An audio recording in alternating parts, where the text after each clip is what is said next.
Are you a sinner?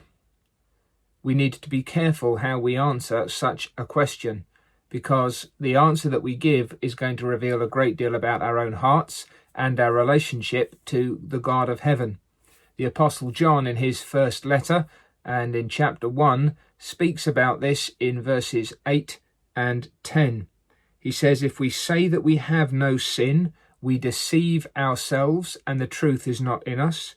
If we say that we have not sinned, we make God a liar, and his word is not in us." So to deny that we are sinners is to reveal that we don't actually understand ourselves, and it's to reveal that we don't truly know God. Because when we see something accurately, if not fully, of the glory and majesty of a holy God, one of the responses we always have is an increased sense of our own sinfulness, a bit like Isaiah in the temple in Isaiah chapter 6, when he saw God and then cried out that he was a man of unclean lips, and he dwelt amongst a people of unclean lips. What then do we do with the fact that we are sinners? We can't deceive ourselves and deny it. We cannot make God a liar. It is simply the truth. The fact of the matter is that we are sinners against his holy law. What then are we to do about it? Well, between verse 8 and 10, the Apostle John makes this glorious declaration. If we confess our sins, he, that is God, is faithful and just to forgive our sins and to cleanse us from all unrighteousness. Now, this confession is not some kind of formal churchly act. It's not something for which you need a priest or a pope or even actually a pastor. It is a confession to God. It's like the cry of David in Psalm 51, "Against you, you only have I sinned and done this evil in your sight, that you may be found just when you speak and blameless when you judge." There's no point trying to hide our sin from God. He sees it all with his penetrating eye.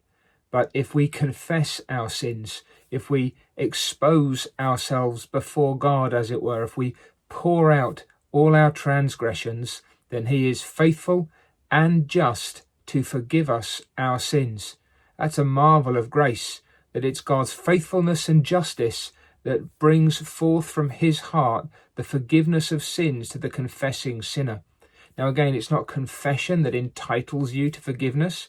Your confessing doesn't earn God's favour, but God has undertaken. Here is his faithfulness. He has promised that he will forgive the one who calls upon him for mercy.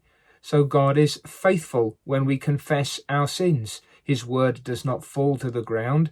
He is ready to act in mercy toward us. And there's also justice here. Now you might say, surely justice condemns and damns the sinner. But this is the justice of God in relation to and working out through the sacrifice of his Son. The Apostle Paul said that when it comes to the cross of Jesus Christ, it is there that God is just and the justifier of the one who has faith in Jesus. He is just, and he declares sinners to be righteous in his sight because of Jesus Christ. So here you have the confessing sinner, the man or the woman who pours out their heart before God and says, "This is what I am, this is what is in and comes out of my sinful heart." Here is God faithful and just in responding to that, and he is prepared then to forgive our sins, to put them away, to hide them from his own gaze, and to cleanse us from all unrighteousness.